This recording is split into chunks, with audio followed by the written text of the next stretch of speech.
super excited. The main reason, in fact, is that we are going to be discussing about leadership, and the reason is that because of the times that we're living today, there has been a lot of redefinition about leadership, and it was necessary. So in the last years, many leaders had to evolve to be more empathetic and more agile. And as it wasn't enough, I heard about Rajeev talking about the next step of the evolution of leadership to be a leadership that is enlightened. And today we're going to be discussing with Rajeev Kapur, who is currently the president and CEO of 1105 Media. He had a very interesting experience in more than 20 countries around the world, mainly in the tech industry. He has been really booming in terms of leadership in sales, in marketing, and he's a writer. He wrote approximately 2 years ago a book called Chase Greatness, Enlighten Leadership for the Next Generation of Disruption. And the good news is that today we are going to be discussing about the next book that is just coming out, which is AI Made Simple. We are going to be discussing also about the topic about, do we really need to know as a leader everything possible, embrace change, and get to know about everything on innovation.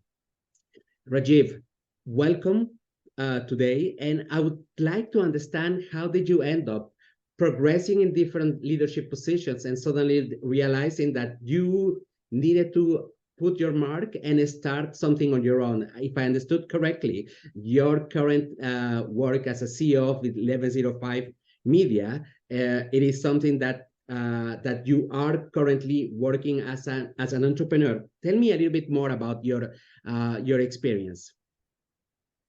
So first, Ivan, it's nice to meet you. And we're having an international call here. You're in Switzerland, and I'm here in Southern California. So it's a pleasure to meet you, and thank you for your time, and thank you for the listeners who are spending their time listening to us talk. So look, the idea of leadership for me started at a very early age. I enjoyed leadership. I love playing sports. I was not very good at it, but I really enjoyed leading teams, and I enjoyed learning from the coaches, and I enjoyed learning like how to create a play or whatever the case might be, what type of team we needed to have, what were the strengths, what were the weaknesses, those kinds of things. And so that's where that's where I found myself. And then from there, I just kind of naturally, when I started working, I just found myself naturally gravitating toward management positions. And so very early on, I was very young. I got my first manager role when I was like 22 years old. And then, it helped that I got recruited to go work at Dell Computer. And I went to Dell Computer when I was pretty young, and I worked directly for Michael for a little while. And I just kind of grew within Dell. And I kind of knew early on that I wanted to be the CEO one day of a company. And I had a goal that before I turned 40, I wanted to be the president of a company. And so I actually hit that. And so I was the president of an e-commerce company for some time. And then I was CEO of an audio technology company. And then some private equity guys reached out to me, and they needed some help with 1105 Media. And they asked me to come on board and to be, the CEO here at 1105 Media. And so I've been doing that now for about 9 years. And so during COVID is when I wrote the first book, Chase Greatness. And so it's done, and that book has done very well also. And it's about the future of leadership. Rajeev, tell me one thing, and this is I'm going to ask you a personal question because I feel related. Do you think that the cultural background that we grow up with defines the type of ambitions that we have in life? Let me tell you, just in a short sentence, for instance, in the case of my family, coming from a Jewish family, the fact that I had to progress and be the best to give myself 100% to work, it was almost defined by my upbringing with the type of family that I had, the surroundings. Was it the same for you?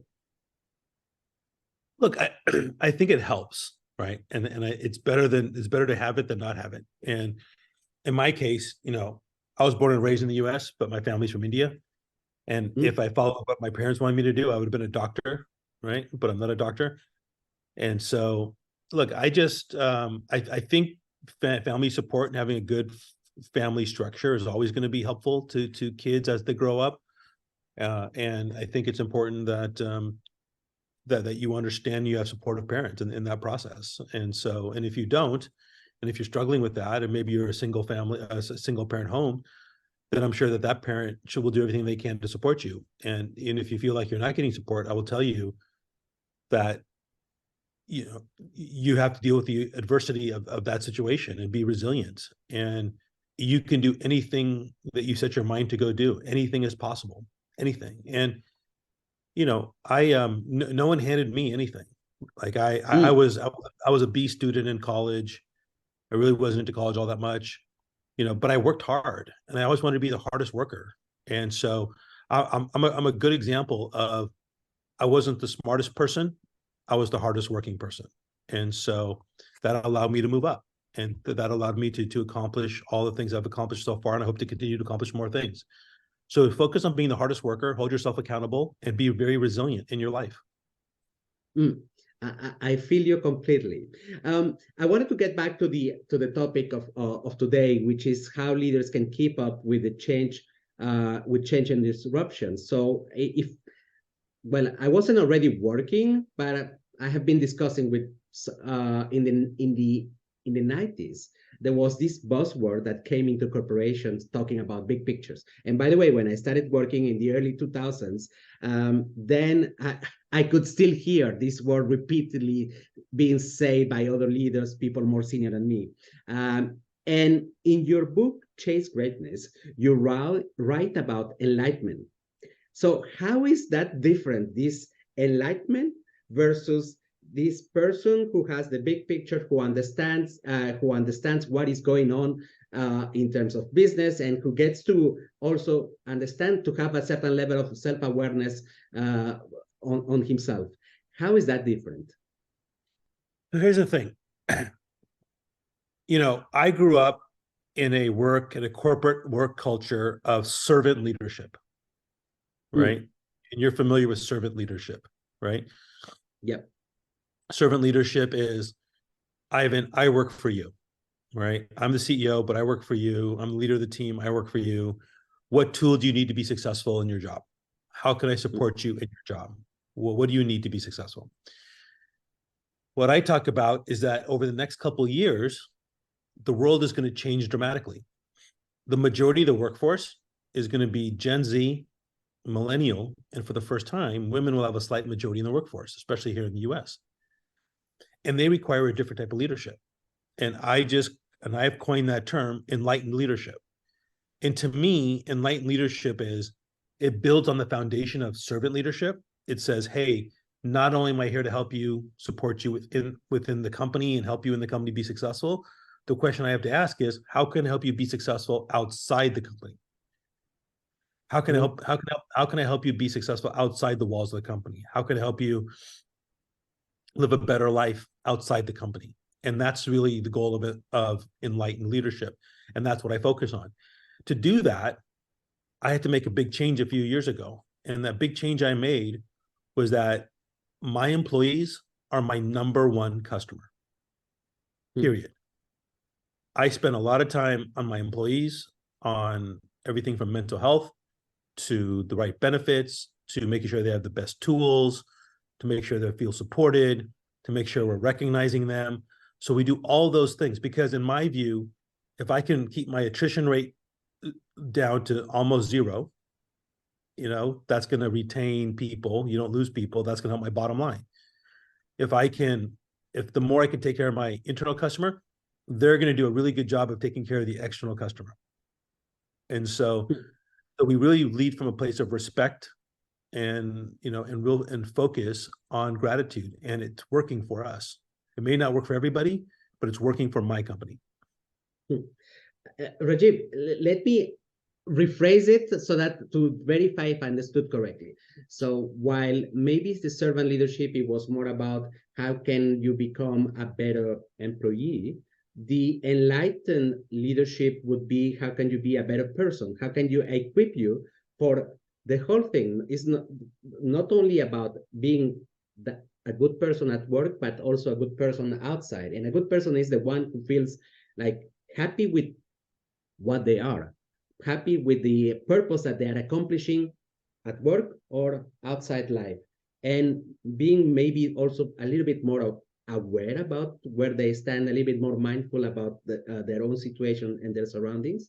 Is that correct? Yeah, think about it, right? Technically, employees work 8 hours a day.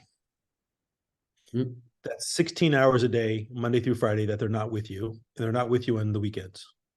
Now, some employees might work from home or whatever. Some people work remote, whatever. The point of it is that people work a 40-hour work week, right? Mm. Sometimes there's challenges at home, and those challenges at home can affect your work. So my goal through Enlighten Leadership is to do everything I can to be flexible, to allow my employee to understand that work is important, but so is your personal life and so is your family life. Mm. Because if your personal life and family life are strong, that means your work life you have time for your work life as well to be strong. If your work life is strong, but you're challenged with your family, then eventually there might be an impact. So I just want to do everything I can to make you a better person, in terms of being a great leader in the community, feel like you're a great leader in the company. And ultimately, I want to do everything I can to support you in your personal life as your family life. And I don't want to get into people's business, but I want to feel like they have the flexibility, they have the time off they need, that they work for a company that is an understanding and respectful culture to where to give them the time they need in case there is a challenge outside the office. Mm. I don't want to leave the definition of enlightened leadership as an intention. I mean, I want, if we had to help someone to practice in a day-to-day this enlightenment, how this person should be practicing in a day-to-day basis. How do you train yourself to become that type of leader? And consider one thing, Rajiv, is that, and I started with the fact that we have been quite demanding, and the role of the leader has been a transition for the last 5 years because the demands have changed drastically, and suddenly we spotted that the model that we had of leadership had been staying the same for 20, 30 years, and suddenly people are more demanding in terms of their well-being, in terms of having a work that brings purpose. So, and the leader had to be reshaped a little bit. And now we are adding on top a new thing. So how can they start practicing and to become more enlightened? Look, that's a good question. To me, there are 5 key attributes to enlightened leadership. Number 1 is practice gratitude every day. Whether it's gratitude for yourself, gratitude for your employees, whatever it might be, just practice gratitude. If you ask Satya Nadella, the CEO of Microsoft, when he took over Microsoft, they asked him, what was the one trait that allowed you to help turn around Microsoft? And he said it was gratitude. I agree with him 100%. The second thing, practice resiliency in your personal life and in your business life. There's always challenges. Be resilient. Don't give up. The third one is empathy. You have to have a lot of empathy in the leadership role now. There's a lot of challenges in the role. People are worried about everything from political issues to wars to climate change, whatever it might be, job losses, artificial intelligence, whatever it might be. People are challenging. So you want to be empathetic. I grew up in a time where I was told that if I wanted to go talk to the CEO, I better come with 3 solutions. Well, what if you don't have 3 solutions? What do? You come up with 2 bullshit solutions or one bad solution, or you don't even go at all to the boss. Well, guess what? You're the boss for a reason. You're the reason why you're the boss is because you might have an experience. Think about COVID. When COVID happened, no one had any solutions. Indeed. So I realize, that, sometimes people just need to come and talk. Sometimes people just need help. Sometimes I have to be, I just have to be someone they can bounce ideas off of. Maybe they're stuck. So really be empathetic in your listening. And then hold yourself and your team accountable to what the goals are going to be. Accountability is still really important. Make sure you have the right metrics in place and that everybody agrees to what the metrics are. You have the right key performance indicators, the KPIs in place. And then finally, be very transparent in your communication. Be direct. If you like something, tell them. If you don't like something, tell them. People, these are big boys and girls. So if you feel like If you feel like something's not working, just be very honest and be direct. So those are the 5 pillars: gratitude, resilience, empathy, accountability, and transparency. If you take the first letter of those 5 words, what does it spell? Okay, wait a second. So Gratitude, we started with gratitude. Yes, gratitude, G. resilience, empathy, GR. accountability, transparency. Great. Great. And that's the title of the book, Chase Greatness. So that's why it's called Chase Greatness. When you were mentioning the 3 first elements, I was thinking that, in fact, that you were going in totally into this practice of mindfulness. In fact, because this story about gratitude, empathy, and resilience is something that you can practice through a regular way of getting to practice breathing exercises or a little bit of early meditation. It seems, did you get inspiration from that side, from the practice of mindfulness? Yeah, look, I mean, I still need to do a better job there. I probably am not the best mindfulness person out there. I need to do a much better job there. But ideally, these types of things come from the idea of mindfulness. So for me, like I mentioned when we started talking, mental wellness is really important. And sometimes I should do probably a little bit better job of taking care of my own mental wellness. But like I said, I've been focused on trying to make the company and the employees make sure that their mental wellness and their overall wellness is paramount to me. But are we living a perception that things, when we are talking about the agility that is required in today's world, and that changes, innovation is going quicker day by day, is it really a perception or is it really happening?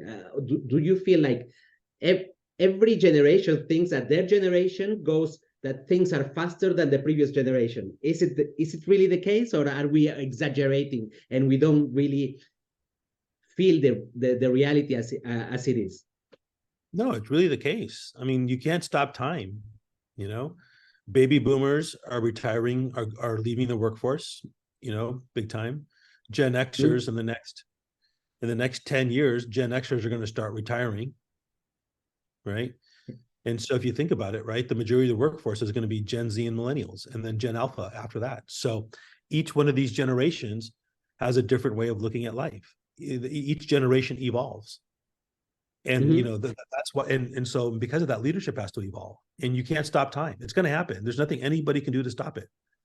There's nothing I can do to stop it. You can stop it. Nothing Elon Musk can do to stop it. There's nothing a government official can do to stop it. It's just going to happen. This is natural evolution of the workplace. Just happens. Just like when you and I were 20 years old and we went to the workplace, people said things about us in our generation, right? So this is just natural evolution of the workplace. And then and it's going to be, and like I mentioned, we're still probably about 2 years away from it being the majority of the workforce in terms of time. But does it mean that as a leader, we really must keep up with all this information about technology, innovation, transformation? Do we really have to keep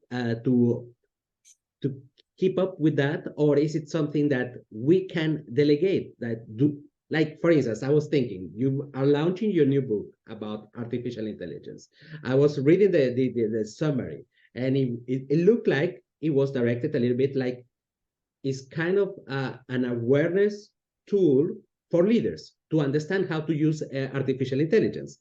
Now, as a leader, do I have to care, or do I can delegate that understanding artificial intelligence and ask back, so what is can we use it or not in our job, or do we have to keep up with all these new things? You have to keep up with it. You don't have a choice. Let's put it this way. You don't have to keep up with it, but if you don't keep up with it, you're going to lose your job.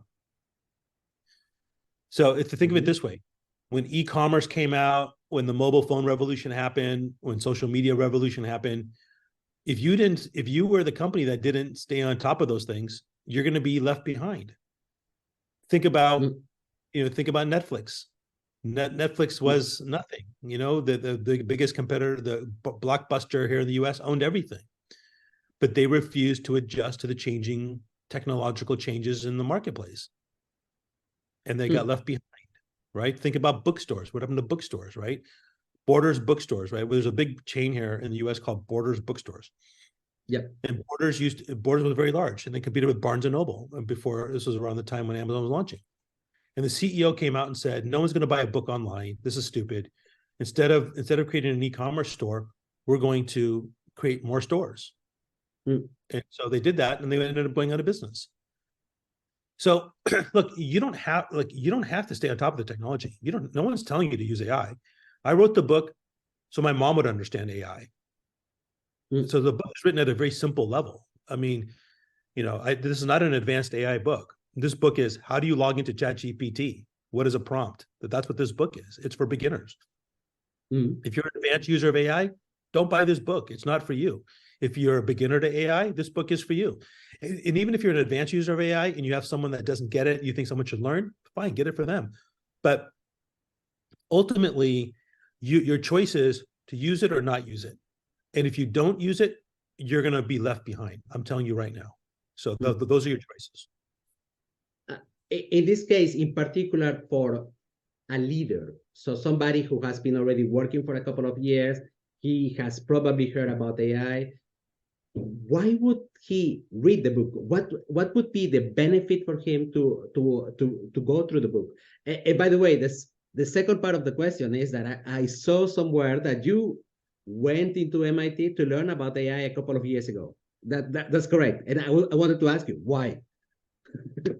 Well, I got certified in AI about 10 years ago from MIT. You know, so I just felt like AI was going to be the future back then. And so I actually have 2 certifications in AI from MIT.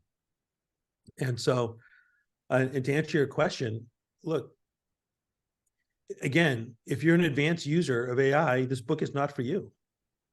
But if you are a beginner to AI, if this is new to you, and to most people, it's very new, this is a great book for you. It's a very entry-level beginner guide. We talk about, what is ChatGPT, how to use ChatGPT, the benefits. We talk about different types of AIs that are out there. We get into, there's a little bit of technical stuff in there, but just to understand how the technology works. We get into how to do all the prompts, and for the prompts, you have to be a storyteller. We get into the different other types of AIs that are out in the world today that are going to be important. So, this AI world is changing. I guarantee you that, by the time the book ships the book is shipping on Friday or Saturday officially, there's going to be some stuff in that book that's going to be very outdated, so because it's moving so fast. And so, my job will then to be right, like AI Made Simple Volume 2. You know what I mean? So, but yeah, so that's, if you're new to AI and you want to have a basic understanding, this is a fantastic book to do that. And I don't say it because I wrote it. I just believe it. I mean, I really believe, and I think it's what's missing. And I think people are going to really like it. And I think they can use it as a good manual on how to get into the world of AI. One of the roles of leaders is to encourage and create a culture where people want to grow, like develop the growth mindset, where people are wanting to look for more information so that they can keep themselves also up to date with technology, innovation, and so on. What are the tools that you would recommend to a leader in order to encourage organizations to become more innovative, to be constantly looking for the latest thing and see if there is a match to be used that will give them competitive advantage? Look, I don't think so. So there's not one tool that you can say, oh, use this tool and you're going to have a magic bullet and it's going to take care of everything for you. Look, if you're the CEO, you're the leader of a team, nothing beats curiosity. So what I want you to do is be curious, not judgmental. I want you to focus on asking questions. I want you to set aside 15 minutes every day to go read about the latest on AI or any innovation that you think is important for your industry going forward. 15 minutes, that's all you need. You know, you do it while you're in the bathroom. I don't care. Do it wherever you're going to do it. Just find 15 minutes a day to go do that. Set up Google alert for things that are important. Maybe artificial intelligence is important for you. Set up a Google alert. Maybe cloud computing is important to you. Set up cloud computing Google alerts. Set up alerts, through Google that gives you the latest of what's happening on with the news cycle for that day on those different topics. So there's not one basic tool. There's hundreds of tools out there that anybody can use. I would imagine in the next 6 months, Microsoft is going to be releasing a product called Copilot. And that product, and if anybody's interested, go Google Microsoft Copilot. That product is essentially going to take ChatGPT technology and integrate it directly into Excel, Word, and PowerPoint. And that's going to be a game changer for those platforms. So that's going to be an amazing tool to use, right? There's, there are amazing tools right now that can do translation services. There's tools out there that can create custom avatars. There's tools out there that can do websites, just by typing in what type of website you want, that can do logo design. So there's just not one tool out there. But in order to figure that out, you have to be curious, and don't judge yourself and don't judge others. Just go out there and be curious. Go out there and just start, like I said, 15 minutes a day. This is like working out. So people tell you to work out, just go walk on the treadmill for 20 minutes a day. Well, this is just work your mind for 15 minutes a day here. Maybe while you're eating lunch, if you're on a conference call that you just don't need to participate in, but you have to just listen, jump on, thumb through or scroll through some ideas on what's going on and the latest and greatest and for what's important to you. You just made me think about the fact, in order to develop curiosity, you don't need to go to a training to develop curiosity. Curiosity is a meta skill. It's something that you learn by practicing.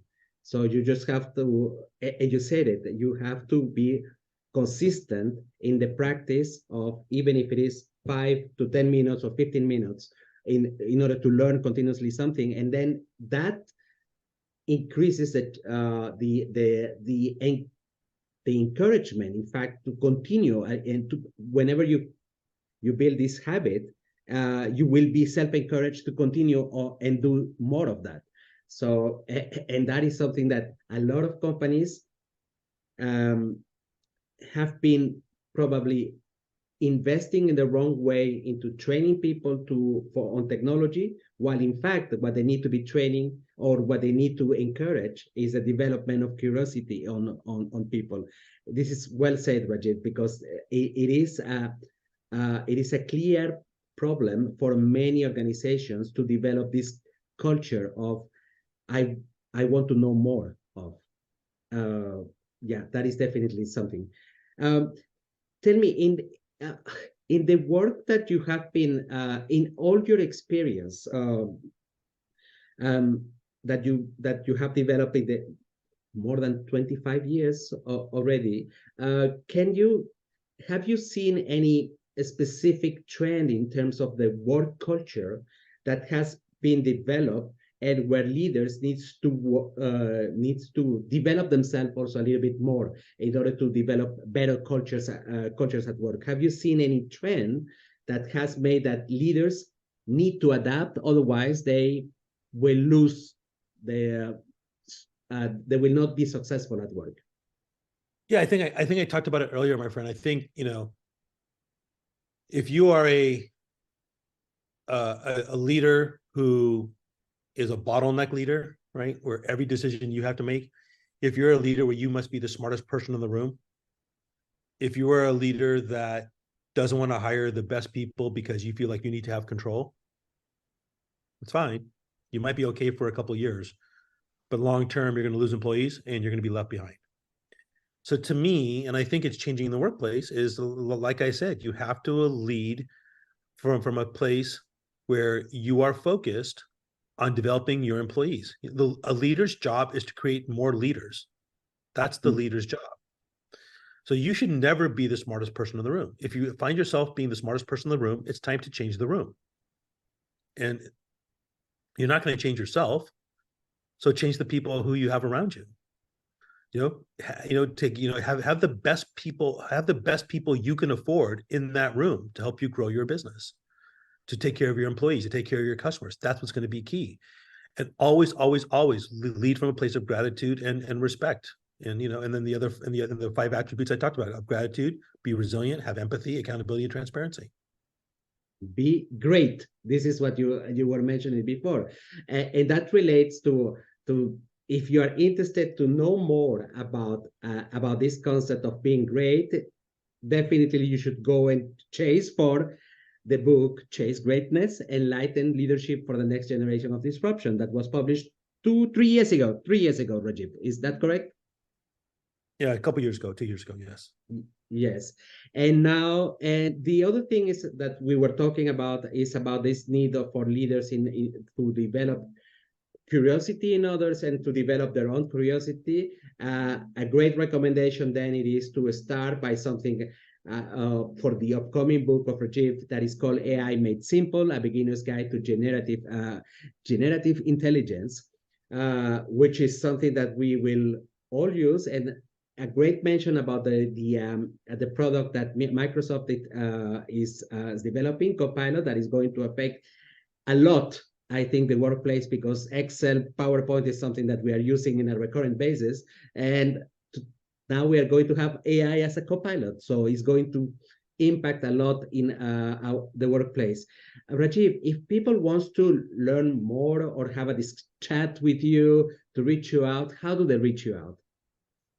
You know, the best place is to reach out to me on LinkedIn. Okay.